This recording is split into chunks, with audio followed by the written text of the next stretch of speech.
que há de tão misterioso em Platão? Platão, um dos maiores filósofos da história, influencia a humanidade com suas ideias há mais de 2000 anos, deixando um legado imortal em obras como A República e no célebre Mito da Caverna. Seu livro, A República, é considerado como o alicerce de toda a civilização ocidental. Tudo o que se viu em matéria de conhecimento desde a Idade Média até a modernidade, desde Santo Agostinho a Hobbes e Rousseau, de algum modo, gira em torno da espiritualidade platônica ou da sociopolítica platônica. Seja para contradizer, seja para tomar como ponto de partida e sofisticar mais o pensamento. Entretanto, não é só o pensamento intelectual que se estrutura em Platão, ele também idealiza as religiões espiritualistas, desde o cristianismo que se vê nas cartas do apóstolo Paulo, até o espiritismo científico da segunda metade do século XIX, de Allan Kardec. E curiosamente, hoje começa a surgir um jeito de falar de Platão aplicado à vida prática, às experiências do cotidiano, que se vê em publicações do tipo Platão para Sonhadores do Alan Percy, ou uma abordagem voltada para a filosofia clínica, como método terapêutico, como no livro Mais Platão, Menos Prozac, do canadense Lou Marinoff. O que há de tão misterioso nessa grande mente que habitou a região da Grécia há 2400 anos? Vamos tentar nos aproximar um pouco desse gigante, tentando conhecer um pouco sua vida, sua obra, seu pensamento, sua mística, sua espiritualidade e seu olhar profundo para a realidade. De acordo com os biógrafos mais confiáveis, Platão era de uma família influente da Grécia, do IV século a.C. Inclusive há menções de que ele era parente do grande legislador Solon. Quando tinha cerca de 20 anos, seus pais, a fim de o preparar para ser um grande político, o enviaram para as ruas de Atenas para que conhecesse os grandes debates públicos e iniciasse na arte da retórica. Naquela época, a Grécia vivia uma verdadeira revolução do pensamento. Miríades de correntes filosóficas se enfrentavam nas praças, a partir de grandes discursos. É nesse contexto que ele reconhece seu mestre Sócrates, um velho muito simples, que, diferente dos demais oradores da época, não convencia ninguém a respeito de nenhuma tese, mas fazia várias perguntas conduzindo o interlocutor às suas próprias e mais puras conclusões. Sócrates era um buscador da verdade e o fazia a partir de um método baseado no despertar interior de quem lhe ouvia. Tratava os que lhe ouviam como as parteiras tratam as mulheres grávidas, tentando fazer nascer algo que já estava dentro em formação. Isso leva Platão a um despertar e ele se torna discípulo de Sócrates, a quem passou a lhe devotar uma verdadeira reverência como a própria personificação da sabedoria. Entretanto, um dia Platão é surpreendido por uma notícia devastadora. A democracia ateniense havia condenado Sócrates à pena de morte, sob acusação de deturpação da educação da juventude grega. Platão assiste atônito ao último suspiro de seu mestre, que heroicamente toma o veneno enquanto discursa para uma plateia de jovens inebriados pela profundidade da reflexão. Momento este que é eternizado na pintura a óleo de 1787 do francês Jacques-Louis David. A morte de Sócrates foi um fato avassalador para Platão, que motivou sua decisão em deixar a Grécia e viajar em busca de entender as formas sociopolíticas, a ética transcendental, a espiritualidade e o mistério por trás da natureza inteligente que o circunda. Essas viagens constituíram uma espécie de peregrinação mística pelas grandes tradições da humanidade. Por cerca de 40 anos, Platão viajou entre o Egito, a Itália, a Siracusa e retornou a Atenas para fundar a sua escola de filosofia e fazer o que o seu mestre fazia.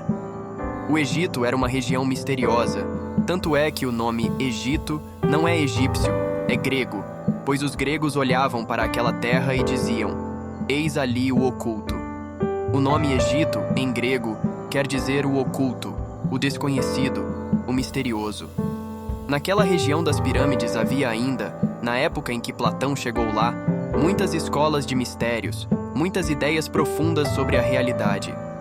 Quem estuda o pensamento místico egípcio e estuda a obra de Platão, constata vários elementos em comum. Por exemplo, a lei do mentalismo que aparece no pensamento hermético e que diz que o universo é mental, aparece na obra de Platão de forma muito didática a partir da ideia de que este mundo concreto, mundo das coisas, é um reflexo da existência do mundo das ideias. Provavelmente é neste período das viagens ao Egito que Platão escreve A República. Depois do Egito, Platão viaja até a Itália, onde teve contato com a escola pitagórica, que entendia ser a realidade constituída de números, isto é, que há um mundo matemático, invisível aos nossos olhos extrasensoriais, mas tão real quanto toda esta concretude que experimentamos aqui. Essa perspectiva, unida ao aprendizado de Platão nas escolas iniciáticas egípcias, é o que vai fundindo esta mente monumental de Platão. Ele também vive uma experiência em Siracusa, onde tem contato com a forma de governo tirânica de Dionísio. Após tantas viagens, tanta peregrinação e descobertas, Platão volta a Atenas e, nos jardins de Academo, compra uma propriedade e funda uma escola. Daí surge o termo que usamos até hoje para as escolas: academia. Platão gastou tudo o que tinha a nível de recursos financeiros com a busca pela sabedoria. Os pesquisadores da biografia dele costumam falar de um testamento que ele deixou para um sobrinho, filho de seu irmão Adimanto, mas é uma herança muito modesta. O motivo é que em vida todos os seus recursos foram direcionados para a busca do saber. Fala-se de um fato curioso, em que ele paga uma fortuna por uma página de uma obra de Pitágoras. No entanto, o dispêndio em busca da sabedoria não era apenas financeiro, mas principalmente físico. Platão ensinava todos os dias a milhares de discípulos em sua academia e escrevia muito. Ele morreu aos 80 anos, combalido fisicamente, mas escrevendo e ensinando. A busca pelo entendimento do mundo, da vida, da natureza e do espírito era sua causa, seu ideal, seu sentido de existência, e ele se esgotava nisso. Graças a essa atitude diante da vida, tão nobre, tão generosa, tão exemplar, hoje temos elementos para pensar com profundidade sobre muitos aspectos da realidade a partir de suas contribuições. Talvez a maior contribuição de Platão, em toda a vastidão de sua obra, seja a reelaboração de um paradigma muito antigo de que convivemos com duas ordens de realidade.